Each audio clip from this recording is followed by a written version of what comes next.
ہمارا بھروسہ اللہ کی ذات پر، اپنا مالک اپنا خالق افضل ہے، آتی جاتی سرکاروں سے کیا لینا۔ راحت اندوری نے بڑی اچھی بات کہی، اللہ کے یہاں چلا گیا، اللہ اس کی مغفرت کرے، بڑی کام کی باتیں اس نے کہی۔ اپنا مالک اپنا خالق افضل ہے، آتی جاتی سرکاروں سے کیا لینا۔ وَعَلَىٰ رَبِّهِمْ يَتَوَكَّلُونَ، میرے مومن بندے اپنے رب کی ذات پر بھروسہ کرتے ہیں۔ میرے بھائیوں، ہمارے نبی نے تو تب بھی اپنے رب کے اوپر بھروسہ کیا تھا جب غار ثور میں آپ اکیلے تھے ابو بکر صدیق کے ساتھ، تنہا تھے اور دشمن بالکل قریب پہنچ گیا تھا۔ حضرت ابو بکر صدیق نے کہا، اللہ کے نبی اگر انہوں نے ذرا سا نیچے دیکھ لیا تو پکڑ لیے جائیں گے، گرفتار ہو جائیں گے۔ اللہ کے نبی نے فرمایا، ما ظنک باثنین اللہ ثالثہما، اے ابو بکر ہم دو نہیں، ہمارے ساتھ تیسری ذات اللہ کی ہے، تیسرا اللہ بھی ہمارے ساتھ ہے، اس کی مدد ہمارے ساتھ ہے، اس کا سپورٹ ہمارے ساتھ ہے۔ توکل اللہ کی ذات پر میرے بھائیوں ایسا ہو۔ حالات خراب ہیں، عدالتیں فیصلہ کر رہی ہیں مسلمان عورت کو حجاب پہننا چاہیے کہ نہیں پہننا چاہیے۔ مجھے کبھی کبھی حیرت ہوتی ہے کہ اب کیا ہمارے مذہبی مسائل عدالتوں میں حل ہوں گے؟ کبھی عدالت 3 طلاق کا مسئلہ حل کرے گی، کبھی وہ حجاب کا مسئلہ حل کرے گی؟ نہیں میرے بھائی، یہ ہمارا مذہبی معاملہ ہے اور ہمارے دیش کا سنویدھان، ہمارے دیش کا آئین ہر ہندوستانی شہری کو اجازت دیتا ہے کہ وہ اپنے دھرم کے انوسار عمل کر سکتا ہے، اپنے دھرم کے مطابق عمل کر سکتا ہے۔ اور اتفاق دیکھیے، کرناٹک ہائی کورٹ نے جب یہ فیصلہ دیا کہ مسلمان لڑکی کالج کے اندر حجاب نہیں پہنے گی، اگر کالج کا حکم ہے تو اسے اپنا حجاب اتارنا پڑے گا، وہیں ممبئی ہائی کورٹ کا فیصلہ آیا کہ نہیں، اگر کوئی مسلمان لڑکی کالج میں حجاب پہن کے جانا چاہتی ہے وہ جا سکتی ہے، وہ اس کا مولک ادھیکار ہے، اس کا بنیادی حق ہے، کوئی اس کو نہیں روک سکتا۔ اور بڑے افسوس کی بات یہ ہے کہ ملک کے بڑے بڑے عہدوں پر بیٹھی ہوئی شخصیتیں آج دوہرا ماپدنڈ اور دوہرا معیار ان کے یہاں۔ جب کرناٹک کے ایک مندر کے اندر دلت عورتوں کے جانے پر پابندی ہے، کرناٹک کے ایک مندر میں عورتیں نہیں جا سکتی، اور جب وہاں کی ہائی کورٹ نے یہ کہا کہ عورتیں جا سکتی ہیں تو ہمارے ملک کے بہت بڑے نیتا نے اور ہمارے ملک کے بہت بڑے لیڈر نے کہا تھا کہ عدالتوں کو مذہب کے معاملات میں نہیں بولنا چاہیے۔ اور آج وہی ملک کا لیڈر جب حجاب کے مسئلے میں ہائی کورٹ کا فیصلہ آیا، کرناٹک ہائی کورٹ کا، تو وہی ملک کا لیڈر اور ملک کے بہت بڑے عہدے پر وہ آدمی فائز ہے، وہ آدمی بیان دے رہا ہے کہ مسلمانوں کو عدالت کا فیصلہ مان لینا چاہیے، عدالت کے فیصلے پر کوئی اعتراض نہیں کرنا چاہیے۔ ڈبل اسٹینڈرڈ کیوں ہے میرے بھائی، ڈبل معیار کیوں ہے؟ لیکن میں آپ کو بتانا چاہتا ہوں، آج معاملہ ہمارے حجاب تک پہنچ چکا ہے۔ ابھی تو بہت ساری چیزیں سامنے آئیں گی، مگر ہمیں اور آپ کو اپنی قوم کے حالات کو بہتر بنانے کی کوشش بھی کرنا ہے، تعلیم پر بھی توجہ دینا ہے، اپنی معیشت کو بھی مضبوط بنانا ہے، اور ساتھ میں یہ یقین رکھنا ہے کہ ہمارا رب اللہ ہے اور ہم اسی کی ذات پر بھروسہ کرتے ہیں۔ اگر وہ نہیں چاہے گا، دنیا کی کوئی طاقت ہمارا کچھ نہیں بگاڑ سکتی۔ اور آج ہمارے اعمال ایسے ہیں، ہمارے کرتوت ایسے ہیں کہ آج مصیبتیں ہم پر پے در پے لگاتار آ رہی ہیں، لیکن اب بھی اگر ہم اس مالک کی طرف لوٹ جائیں، اس کی طرف رجوع کریں، تو وہ مالک ہمیں مایوس نہیں کرے۔ اس مالک کے اوپر بھروسہ کرنے والا کبھی مایوس نہیں ہوتا۔ حضرت موسیٰ علیہ السلام کو دیکھو، موسیٰ علیہ السلام اپنی قوم کو لے کر کے جا رہے بنی اسرائیل کو، اور پیچھے فرعون آ رہا ہے اور سامنے دریا ہے۔ جب دریا کے پاس پہنچے تو حضرت موسیٰ کے ساتھیوں نے کہا، اِنَّا لَمُدْرَكُونَ، اے موسیٰ اب تو ہم پکڑ لیے جائیں گے، سامنے دریا ہے، پیچھے فرعون ہے، اور تیسرا کوئی آپشن نہیں ہے، کوئی راستہ نہیں ہے۔ حضرت موسیٰ نے کہا، کَلَّا إِنَّ مَعِیَ رَبِّی سَیَهْدِینِ، نہیں ایسا نہیں ہو سکتا، میرا رب میرے ساتھ ہے، میرا رب میرے ساتھ ہے، میرا رب ضرور میری مدد کرے گا۔ ابھی موسیٰ علیہ السلام کی زبان سے یہ جملہ نکلا کہ اللہ نے موسیٰ علیہ السلام سے کہا کہ اے موسیٰ ذرا اپنی لاٹھی کو تم پانی کے اوپر مارو۔ حضرت موسیٰ نے اپنی لاٹھی کو پانی کے اوپر مارا، فَانْفَلَقَ فَكَانَ كُلُّ فِرْقٍ كَالطَّوْدِ الْعَظِيمِ۔ قرآن کہتا ہے کہ پانی پھٹ جاتا ہے اور پانی کے بیچ میں راستہ بن جاتا ہے، اور موسیٰ علیہ السلام اپنے ساتھیوں کے ساتھ اسی راستے کو پار کر جاتے ہیں۔ اللہ کی ذات پر اگر بھروسہ ہو تو سمندر میں راستہ بن جاتا ہے۔ اللہ کی ذات پر اگر بھروسہ ہو تو ابراہیم علیہ السلام کے لیے ایسی آگ تیار کی گئی کہ پورے گاؤں کو اس آگ میں جلایا جا سکتا ہے۔ اس آگ اتنی خطرناک آگ تھی کہ علامہ ابن کثیر نے لکھا کہ گاؤں کے اندر کوئی عورت کا اگر بچہ بیمار ہوتا تھا تو وہ نذر مانتی تھی، وہ منت مانتی تھی کہ اگر میرا بچہ ٹھیک ہو گیا تو ابراہیم کے لیے جو آگ تیار ہو رہی ہے اس میں اتنی لکڑیاں ڈالنی تھی، اتنی خطرناک آگ تیار ہوئی تھی۔ اور جانتے ہو حضرت ابراہیم کو اس میں منجنیق کے ذریعے یعنی توپ کے ذریعے ڈالا گیا تھا، توپ میں رکھ کر کے ان کو ڈالا گیا تھا۔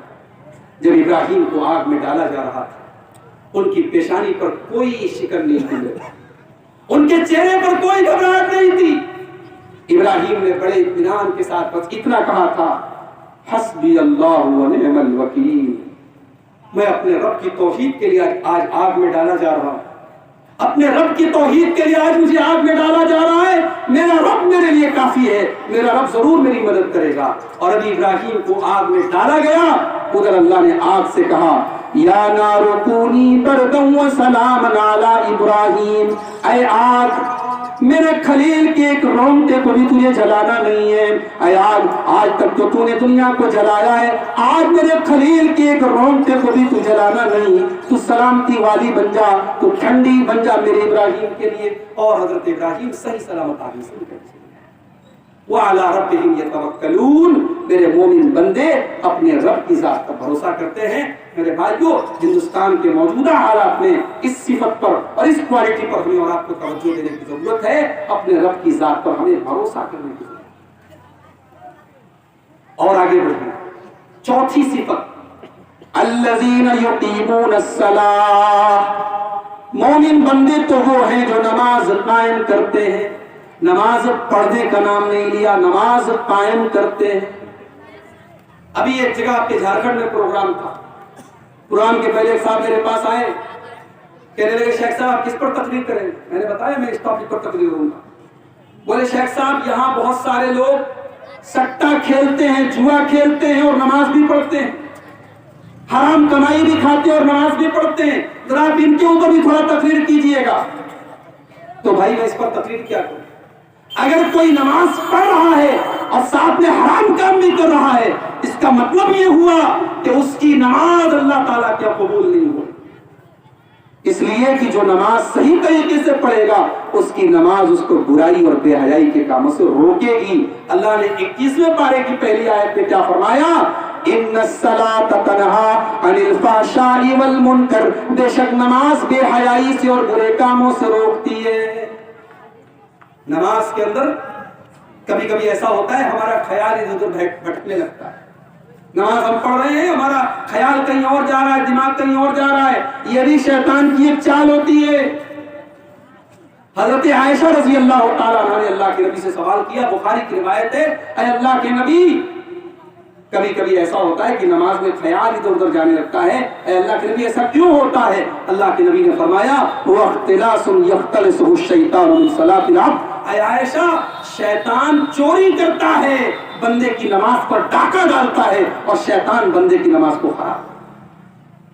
ایک صحابی حضرت عثمان بن ابی العاص اللہ کے رسول کے پاس آئے اور کہنے لگے اللہ کے نبی ان الشیطان قد حال بینی و بین صلاتی، شیطان آ کر کے میری نماز کو خراب کرنے لگتا ہے، میں نماز میں بھولنے لگتا ہوں، کنفیوز ہو جاتا ہوں، میری نماز میں خلط ملط ہونے لگتا ہے۔ اللہ کے نبی نے فرمایا ذاک شیطان یقال له خنزب، اے عثمان اس شیطان کا نام خنزب ہے۔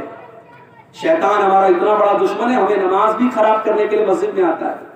اللہ کے نبی نے کہا جو شیطان تمہاری نماز خراب کرتا ہے اس کا نام خنزب ہے، اور جب تمہیں احساس ہوگی شیطان تمہاری نماز خراب کر رہا ہے فتعوذ باللہ، تو تم اعوذ باللہ من الشیطان الرجیم پڑھو اور بائیں طرف تھپتھپا دو، شیطان بھاگ جائے گا۔ حضرت عثمان بن ابی العاص کہتے ہیں میں نے اس نسخے پر عمل کیا، اس کے بعد مجھے نماز کے اندر کوئی پریشانی نہیں۔ تو نماز قائم کرو میرے، رمضانی نمازی مت بنو، رمضان آیا تو مسجدیں بھر گئی، رمضان ختم تو مسجدیں خالی، رمضانی نہیں ربانی مسلمان بنو، نماز قائم کرنے والے بنو۔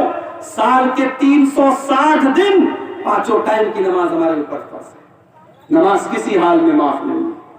اگر آپ کو نیند آ گئی فجر میں آپ نہیں اٹھ پائے، اگر آپ کو نیند آ گئی آپ عصر کی نماز میں نہیں اٹھ پائے، اللہ کے نبی کہتے ہیں جب بندہ سو جائے اور نماز چھوٹ جائے، جیسے اس کی نیند کھلے وہ فوراً نماز پڑھ لے۔ بندہ اگر نماز پڑھنا بھول جائے، جیسے ہی یاد آئے فوراً نماز پڑھ لے۔ میرے پیارے بھائیوں، آپ سفر کی حالت میں تب بھی آپ کو نماز پڑھنی ہے۔ آپ کے پاس پانی نہیں ہے، تیمم کر کے آپ کو نماز پڑھنا ہے۔ آپ ٹرین کے اندر جا رہے ہیں، آپ کو پتہ نہیں قبلہ کدھر ہے، تب بھی آپ کو نماز پڑھنا ہے۔ نماز کسی حال میں معاف نہیں ہے۔ جنگ کے میدان میں بھی نماز کا حکم دیا۔ اللہ کے نبی اپنے صحابہ کے ساتھ جا رہے تھے، عصر کی نماز کا ٹائم تھا۔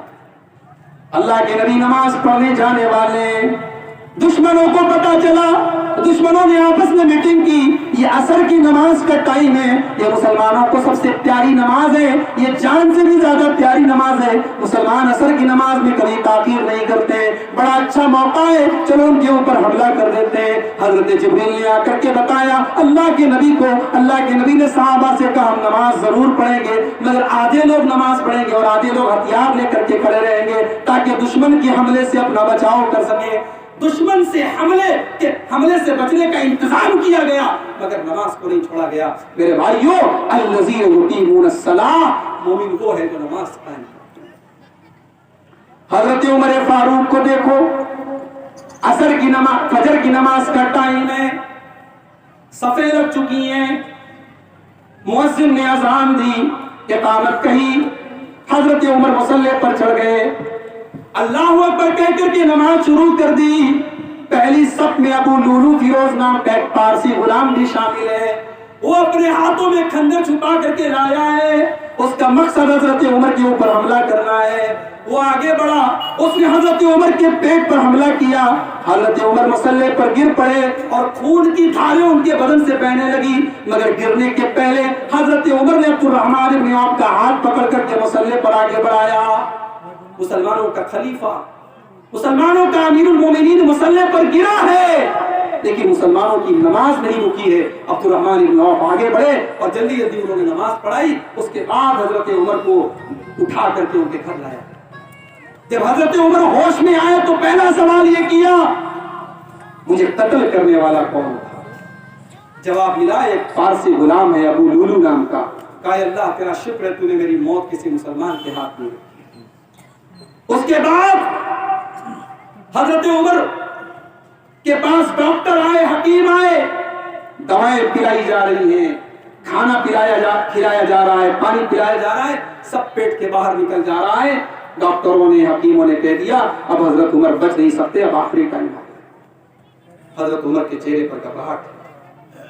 ایک نوجوان آیا، اس نے کہا یا امیر المومنین آپ اتنے گھبرائے ہوئے کیوں لگ رہے ہیں؟ آپ تو اللہ کے نبی کے اتنے بڑے صحابی ہیں، آپ نے تو اسلام کا اتنا ساتھ دیا ہے، اور آپ کا جب دور آیا تو آپ نے عدل و انصاف کے ساتھ حکومت کی ہے، آپ نے اسلام کی مدد کی ہے، اللہ تعالیٰ کے آپ کا انجام بہت بہتر ہوگا، آپ کو گھبرانے کی کوئی ضرورت نہیں ہے۔ اب ذرا غور کرنا حضرت عمر نے کیا جواب دیا۔ آج تو ہم لوگ تھوڑا سا کوئی نیکی کا کام کر لیں، تھوڑا کسی مسجد میں 100 روپیہ چندہ دے دیں، ہم سمجھتے جنت میں ہم نے اپنا نام لکھوا لیا۔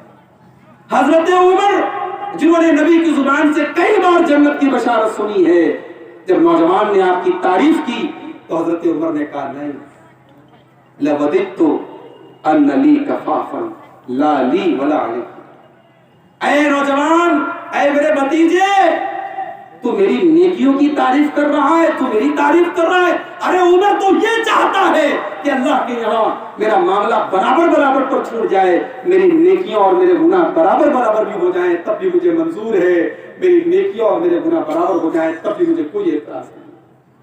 اس کے بعد جب وہ نوجوان جانے لگا، حضرت عمر نے دیکھا اس کا پائجامہ ٹخنے کے نیچے لٹک رہا ہے، ٹخنے کے نیچے پائجامہ لٹک رہا ہے۔ حضرت عمر نے بلایا ادھر آؤ، اپنا کپڑا ٹخنے کے اوپر کر لو، فَإِنَّهُ أَتْقَى لِرَبِّكَ وَأَنْقَى لِثَوْبِكَ۔ اے بھتیجے اپنا کپڑا اوپر کر لے، یہ تیرے رب کے تقوی کا تقاضا یہی ہے اور تیرے کپڑے کی صفائی کا تقاضا یہی ہے۔ پتہ یہ چلا کہ صحابہ اتنے نازک موقع پر بھی اگر سنت کے خلاف کوئی چیز دیکھتے تھے تو فوراً ٹوکتے تھے. صحابہ یہ نہیں سوچتے تھے ہے تو پیجامے کا مسئلہ, ہے تو کپڑے کا مسئلہ, چھوٹا موٹا مسئلہ ہے. نہیں, صحابہ کے لیے ہر سنت امپورٹنٹ تھی. اگر سنت کی خلاف ورزی دیکھتے تھے فوراً. میرے پیارے ساتھیوں, حضرت عمر نے اس موقع پر بھی نماز نہیں چھوڑی اور مسلمانوں نے نماز اس موقع پر بھی قائم کی. اللہ کہہ رہا ہے میرے مومن بندوں کی چوتھی صفت یہ ہے الذین یقیمون الصلاۃ, وہ نماز قائم.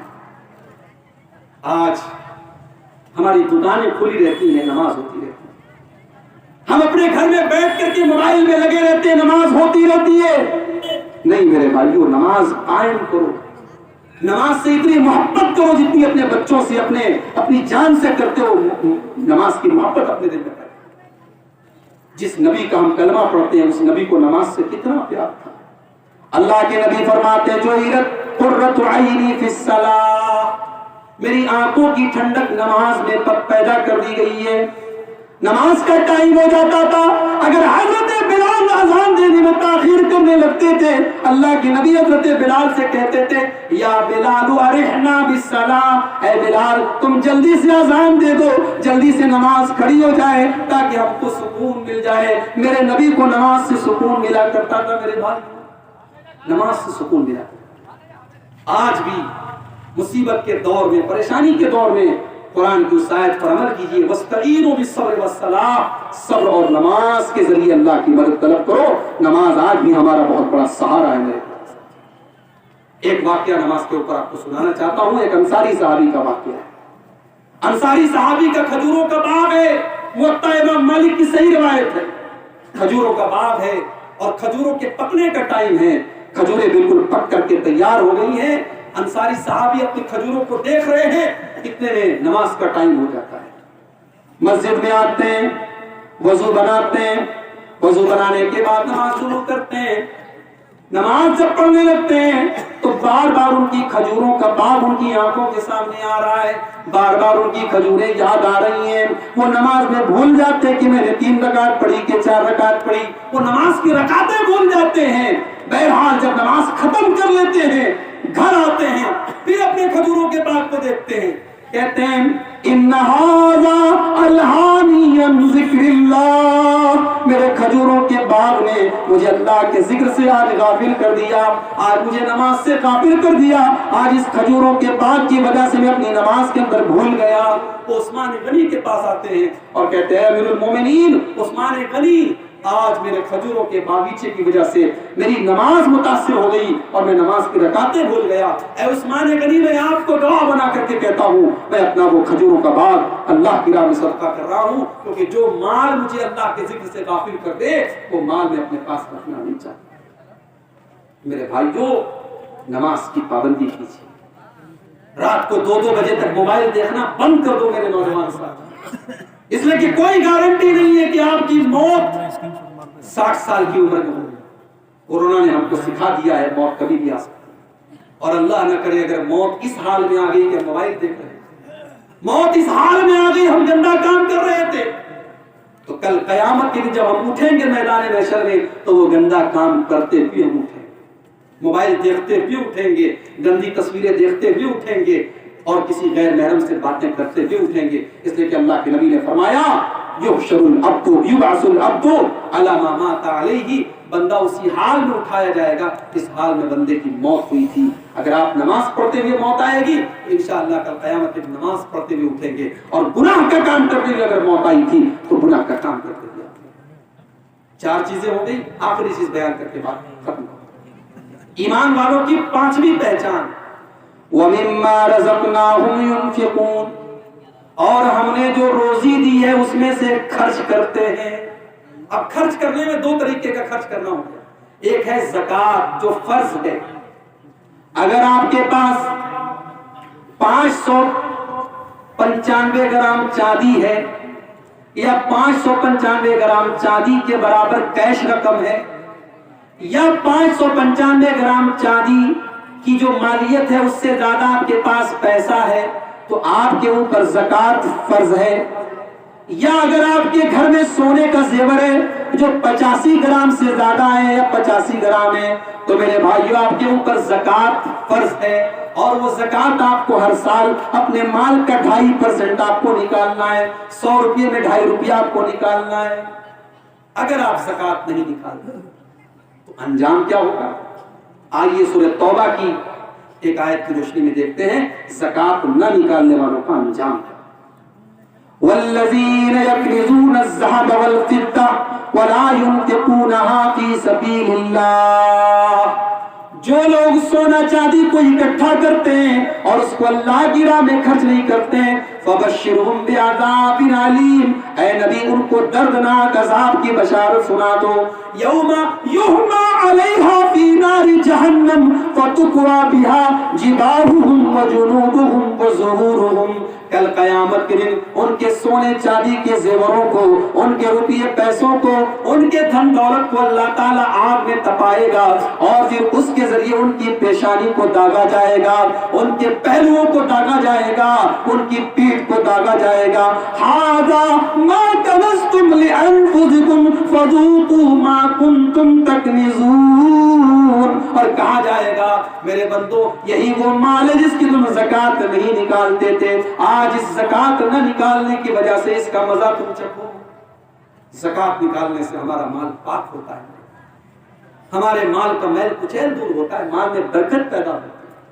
اور اگر ہم زکوٰۃ نہیں نکالتے تو زکوٰۃ نہ نکالنے سے زمین ہی نہیں آسمان پر بھی اثر ہوتا ہے۔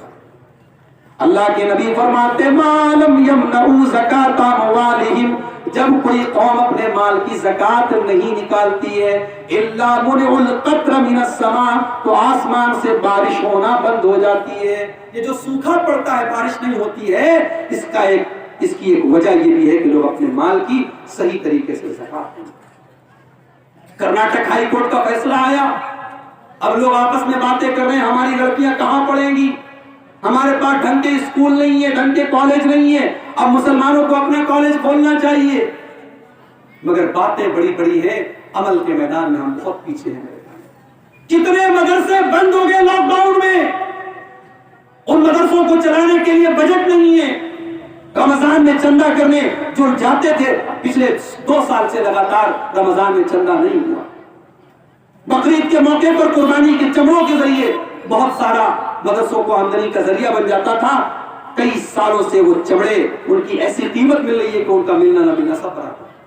مدرسے بڑے گھاٹے میں چل رہے ہیں، اور یہ جو مدرسے ہیں، یہ جو دینی ادارے ہیں، یہ جو تعلیمی ادارے ہیں، یہ ہماری ریڑھ کی ہڈی ہے میرے بھائی۔ اگر یہ ختم ہو گئے تو اللہ کی قسم پھر آپ کو اللہ اور اس کے رسول کے بارے میں بتانے والے ختم ہو جائیں گے، پھر شرعی مسئلے میں آپ کو حلال اور حرام بتانے والے بند ہو جائیں گے، پھر قرآن کو صحیح طریقے سے پڑھنے پڑھانے والے بند ہو جائیں گے۔ ان مدرسوں کو قائم رکھنا ہے میرے بھائیوں، تو ہمیں ان کی مدد کرنی پڑے گی۔ آپ کے بہار میں امام بخاری یونیورسٹی بن رہی ہے کشن گنج میں، مولانا مطیع الرحمان صاحب مدنی بنا رہے ہیں، بڑی خوشی کی بات ہے، ہماری جماعت کے لیے خوشی کی بات ہے، بہت بڑی بات ہے مسلمان کو یونیورسٹی بنانے کی اجازت مل جائے۔ لیکن بہار کی سرکار نے مولانا مطیع الرحمان صاحب سے کہا ہے 2 سال کے اندر آپ کو ایسی بلڈنگ بنا کے دینا ہے جو ایک یونیورسٹی کے لیے ضروری ہے۔ کیسی بلڈنگ چاہیے؟ 1 لاکھ اسکوائر فٹ یونیورسٹی کے حساب سے کمرہ بنا کے ان کو دینا، اور یہ لیٹر ان کو ملا تھا پچھلے سال، 1 سال ہو چکا ہے، اب اگلے سال 2 سال ہو جائے گا، یعنی اب 1 سال اور بچا ہے، اور ان کو یہ عمارت بنا کے 12 کروڑ روپے کا خرچے ان کو وہ عمارت بنا کے دینا۔ ہم باتیں بڑی بڑی کرتے ہیں، 12 روپے بھی ہم نکالنے کے لیے تیار نہیں۔ وَمِمَّا رَزَقْنَاهُمْ يُنْفِقُونَ، میرے مومن بندے وہ ہیں اپنے مال میں سے جو ہم نے ان کو دیا ہے اللہ کی راہ میں خرچ کرتے ہیں۔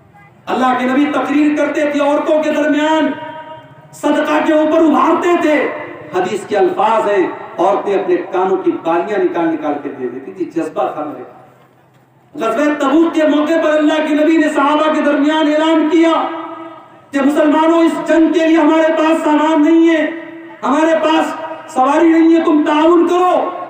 صحابہ بیچارے رات میں لکڑی کا گٹھر اپنی بوجھ پیٹ پر لاٹتے تھے، اوور ٹائم کام کرتے تھے، نائٹ شفٹ میں کام کرتے تھے جو غریب صحابہ تھے، اور وہ بیچارے ایک مٹھی آدھا مٹھی جو لاتے تھے اللہ کے نبی کے پاس. اے اللہ کے نبی میں غریب آدمی ہوں, میں مزدور آدمی ہوں, میرے پاس اور کچھ نہیں ہے, یہ لایا ہوں آپ کے پاس, اس کو. حضرت ابو بکر صدیق رضی اللہ تعالیٰ عنہ اپنے گھر کا پورا مال لے کے چلے آئے, حضرت عمر آدھا مال لے کے چلے آئے. جذبہ تھا میرے بھائی. آج اللہ کی راہ میں خرچ کرنے کا جذبہ ہمارے دل سے نکل گیا ہے اور اسی لیے ہمارے مال میں برکت نہیں ہے. اللہ کے نبی کہتے ہیں کہ جب بندہ صبح کرتا ہے تو دو فرشتے ہوتے ہیں, ایک دعا کرتا ہے, بد دعا کرتا ہے. ایک فرشتہ ہمارے لیے دعا کرتا ہے. جب اللہ کی راہ میں ہم صدقہ کرتے ہیں, خیرات کرتے ہیں, تو بندہ کہتا ہے, فرشتہ کہتا ہے, اللہم آت منفقا خلفا, اے اللہ جو تیری راہ میں خرچ کر رہا ہے تو اس کو اور عطا فرما. اور جو بندہ کنجوسی کرتا ہے, بخیلی کرتا ہے, اللہ کی راہ میں نہیں دیتا ہے, تو فرشتہ کہتا ہے اللہم اعط ممسکا تلفا, اے اللہ جو بخیلی کر رہا ہے, کنجوسی کر رہا ہے, تو اس کے مال کو برباد کر. تو یہ پانچویں صفت ہے وَمِمَّا رَزَقْنَاهُمْ يُنْفِقُونَ, کہ میرے مومن بندے وہ ہیں جو ہمارے دیے ہوئے رزق میں سے اللہ کی راہ میں خرچ کرتے ہیں. اب یہ 5 کوالٹی اگر ہمارے اندر پیدا ہو جائے تو ہمیں کیا ملے گا؟ اللہ نے فرمایا اولئک هم المؤمنون حقا, حقیقت میں یہی لوگ مومن ہیں. لہم درجات عند ربہم, ان کے رب کے پاس ان کو درجے ملیں گے. ومغفرۃ, اور مغفرت ملے گی. اللہ کی مغفرت سے بڑی کوئی چیز نہیں ہے. رمضان کی تاک راتوں میں بھی ہم اللہ سے کیا دعا کرتے ہیں؟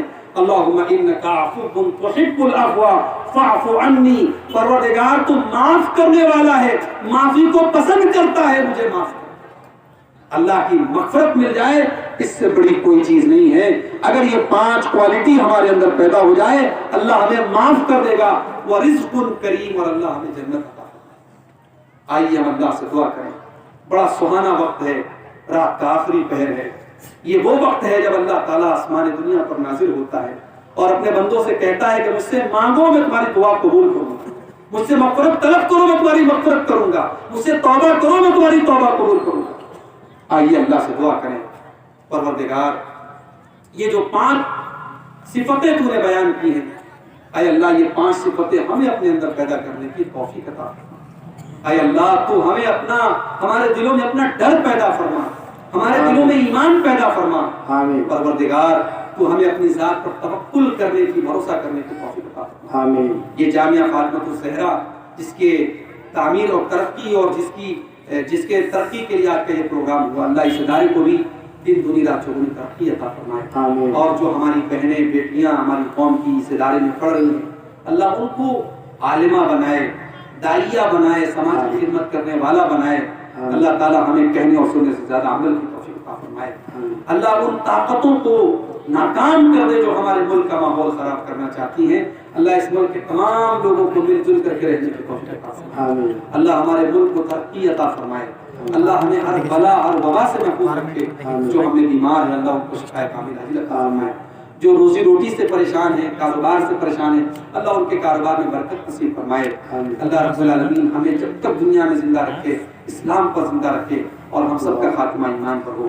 آمین. وآخر دعوانا الحمدللہ رب العالمین. السلام علیکم ورحمۃ اللہ.